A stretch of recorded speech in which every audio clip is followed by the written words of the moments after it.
In Unit 8, Lesson 3, we want to talk about solving quadratics by square root.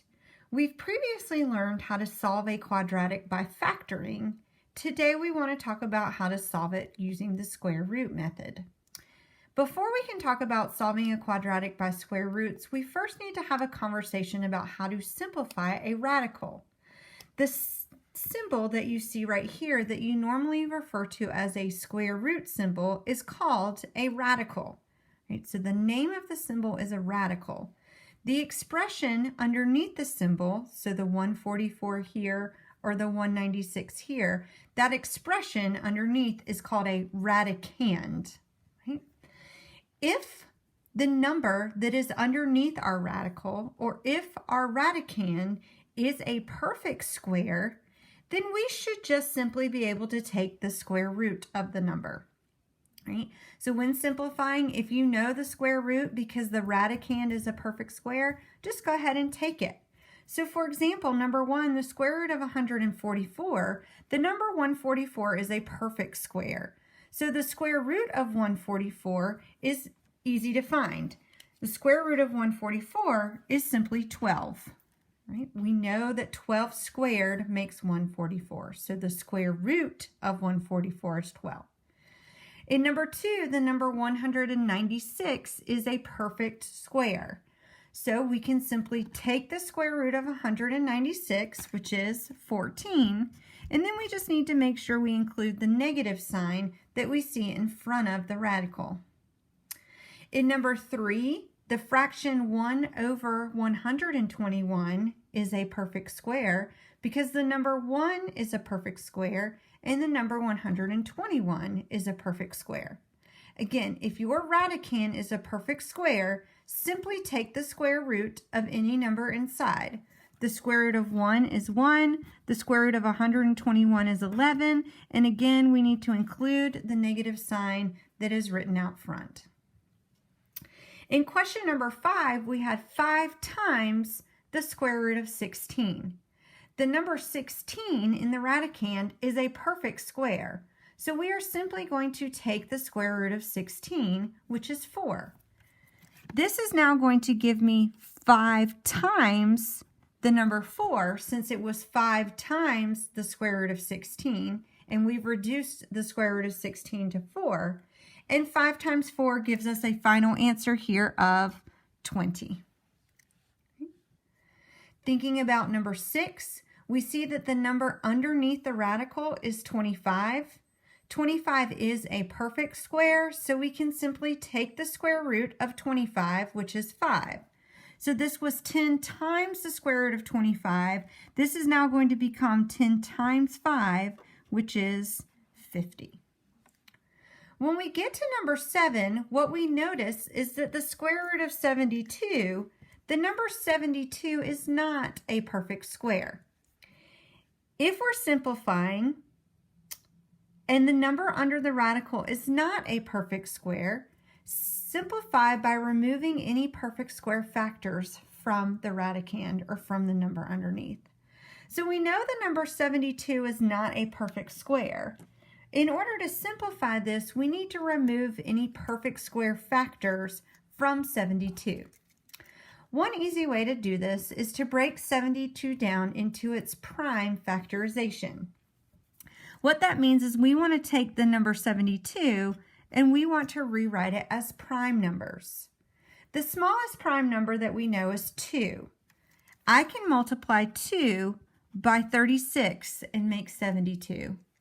I'm going to circle the 2 because the number 2 is prime.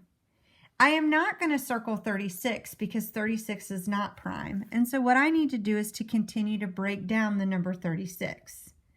Again, thinking about the smallest prime number that exists, which is 2, 2 goes into 36 18 times. I'm going to circle the 2, but I need to continue to break down the number 18 because 18 is not prime. 18 can break down into 2 times 9. I'll circle the 2 because 2 is prime. And finally, 9 is going to be broken down into 3 times 3, and both 3 and 3 are prime. What this means is that I can rewrite the number 72 as 2 times 2 times 2 times 3 times 3. Okay. I know that a number is a perfect square if I have a number multiplied by itself.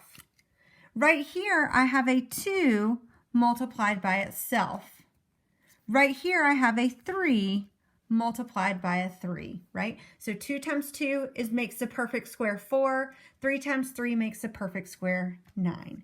Remember the directions said to remove any perfect square factors from your radicand. So here, since 2 times 2 makes 4, the square root of 4 is the number 2. Here, because 3 times 3 makes 9, the square root of 9 is simply 3. And inside, the 2 times 2 was multiplying the 3 times 3, so out here, 2 will multiply 3. Right here, I have a 2 that is not circled because it doesn't have a match to make it a perfect square. So that 2 is going to have to stay inside the radical. And so my final answer here is 2 times 3 times the square root of 2, which reduces to 6 square roots of 2. So the square root of 72 can be simplified to become 6 square roots of 2. Because the number 72, or the square root of 72 is not a perfect square, the square root of 72 is going to be irrational, which means that I cannot just take the square root of it. If I take the square root on a calculator, it's going to be a decimal that continues on forever and does not terminate. We do not want decimal answers for these problems. If I cannot take the square root because the number is not a perfect square, then I simply need to reduce it by removing the perfect square factors. So I do not want the decimal answer for 6 square roots of 2. I want square root of 72 to be rewritten as 6 square roots of 2. All right, looking at a second example, the number 108. Again, we have a number that is not a perfect square. So we're going to simplify the radical by removing any perfect square factors. So the easiest way to do this is to rewrite the number using prime factorization. 2 goes into the number 108 54 times. I'm going to circle the 2 because 2 is a prime number. If I continue to break down the 54, 2 times 27 makes 54. Again, I'm going to circle the 2, but I have to break down the 27 because it's not prime. 27 can be factored into 3 times 9, and I'll circle the 3 because 3 is prime, but I have to continue to break 9 down into 3 times 3. Both of these are prime, so I circle them. What that means is the square root of 108 can be rewritten as 2 times 2 times 3 times 3 times 3. Once I do that, what I'm going to do is make groups of like numbers. Remember, I have to multiply a number by itself for it to be a perfect square. 2 is being multiplied by itself here. 3 is being multiplied by itself here. But this 3 doesn't have another 3 to make it a perfect square. 2 times 2 makes 4. This is taking the square root of 4, which is 2. 3 times 3 makes 9. This is taking the square root of 9, which is 3. And then finally, this 3 was not circled, so it's going to stay underneath the radical. Multiplying this together, 2 times 3 makes 6 square roots of 3. So again, to simplify the square root of 108 is going to become 6 square roots of 3. All right, continuing with a few more examples. The number 48 is not a perfect square. So in order to simplify this radical, I need to rewrite 48 and remove any perfect square factors. So again, the easiest way to do this is with a prime factorization. 2 times 24 makes 48.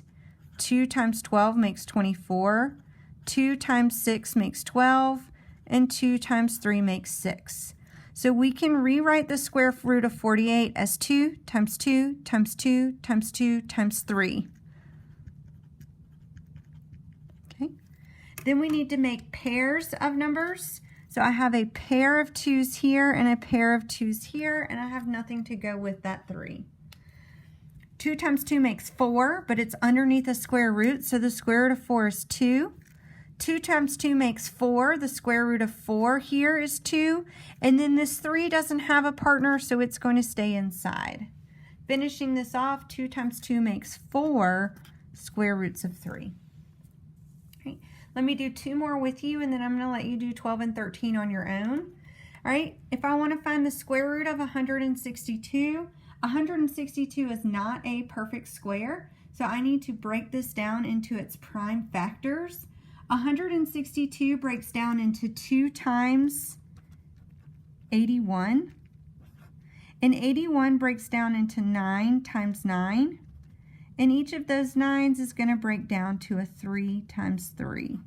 So the square root of 162 can be rewritten as the square root of 2 times 3 times 3 times 3 times 3. In order to be a perfect square, we have to take a number and multiply it by itself. So I've got a set of 3's there, a 3 times a 3, and I've got another set of 3's there, a 3 times a 3. Okay. The 2 does not have a partner, so it's going to stay inside the radical. 3 times 3 makes 9, and I know the square root of 9 is 3. Here, 3 times 3 makes 9, and I know the square root of 9 is 3.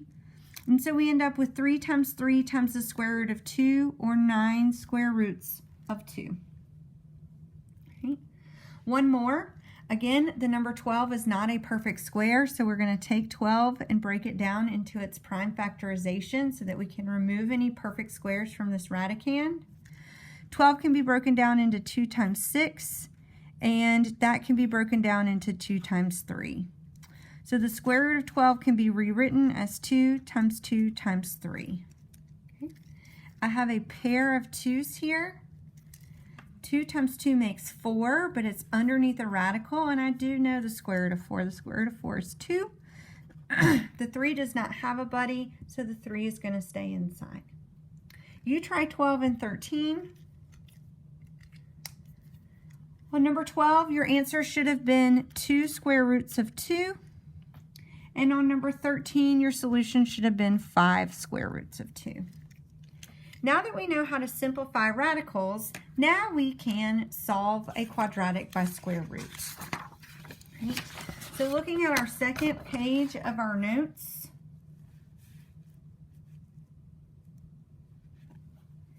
right, our rule is going to say the following. If I have something squared, so we'll call it a squared,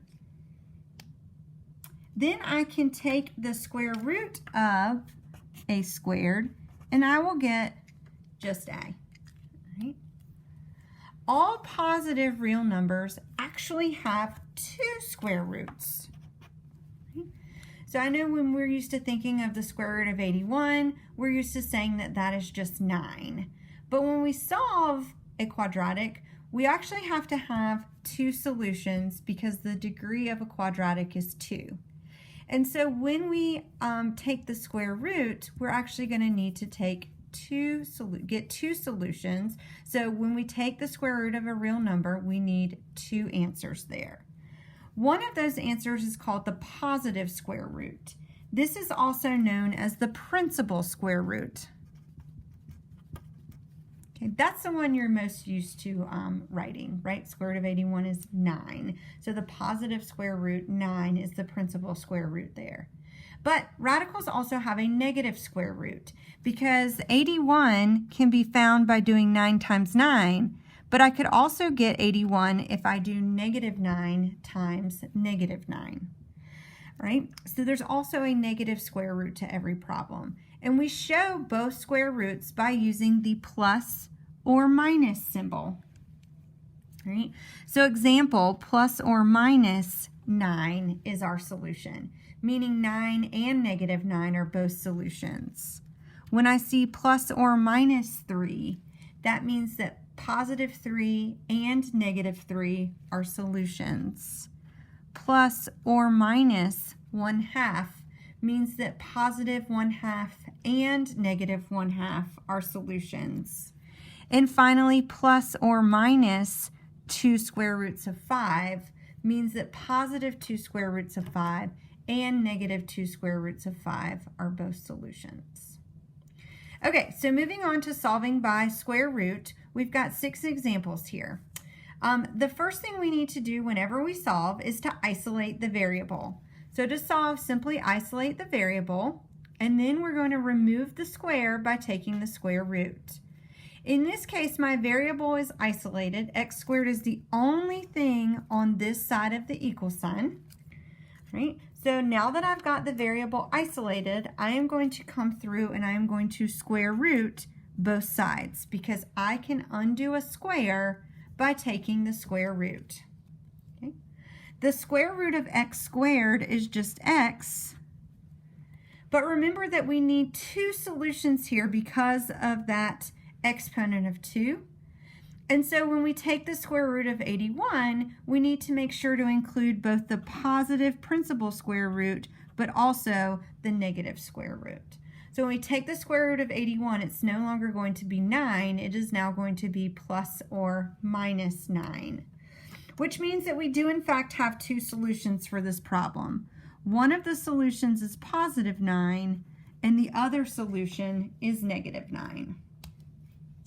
In our second example, we have isolated the variable here. A is all by itself.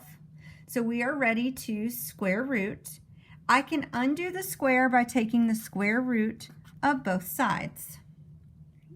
The square root of a squared is simply a. I'm about to take the square root of a positive real number. So I need to make sure that I include my plus or minus symbol. And the square root of 20 is not a perfect square. So we're going to have to use our rules for simplifying. We cannot leave this as the square root of 20, just like we couldn't leave a fraction as 3/6. We would have to make it 1/2.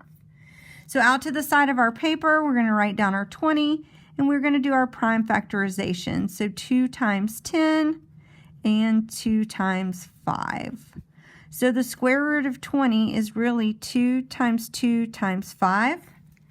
I have a group of 2's here, right? 2 times 2 is 4, so this is really the square root of 4, which is 2, and 5 doesn't have a buddy, so it's going to stay inside.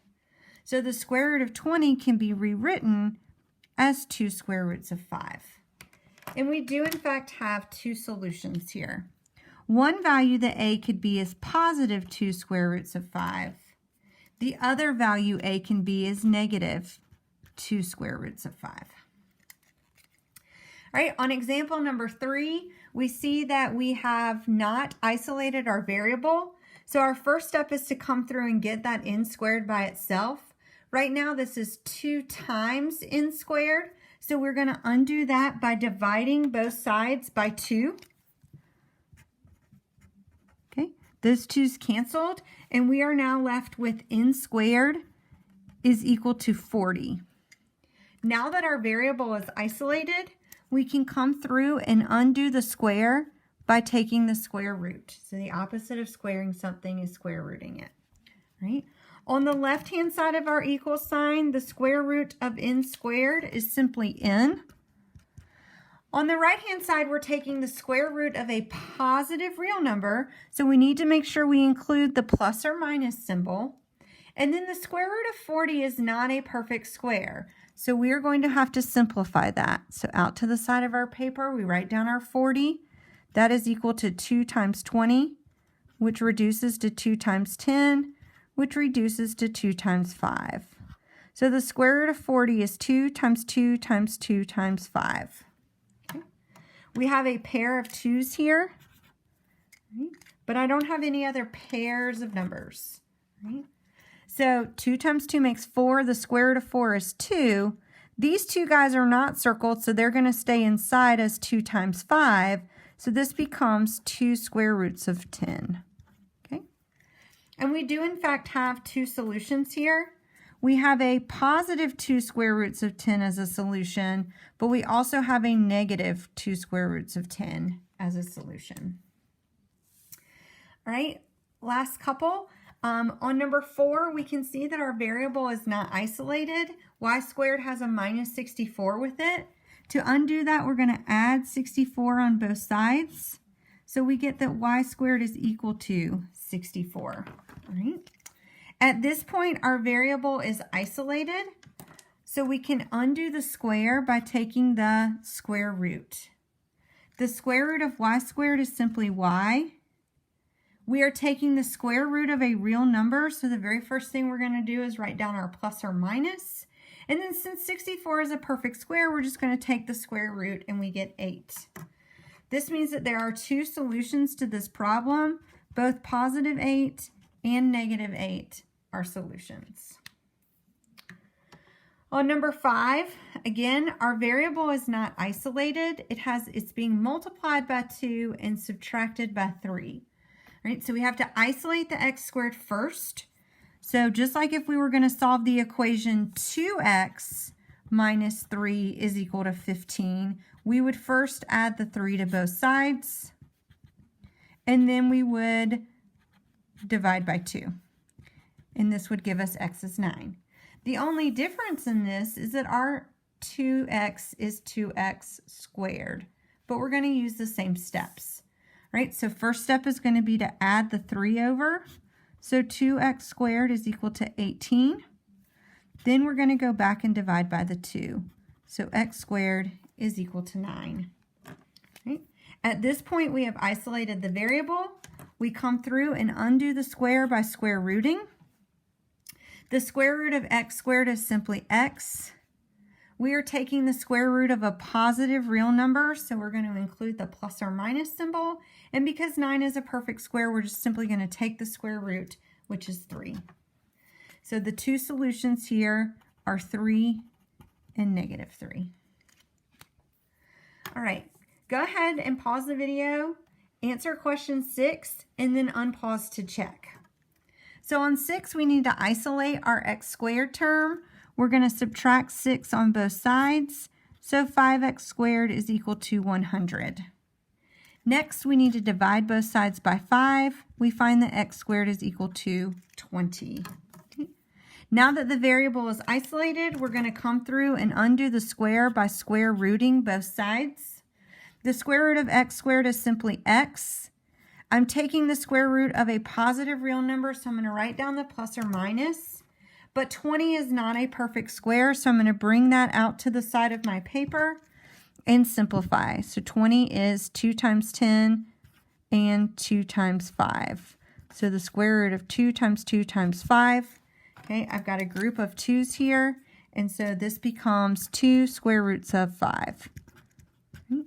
And so I do in fact have two solutions here. I have a positive 2 square roots of 5, but I also have a negative 2 square roots of 5.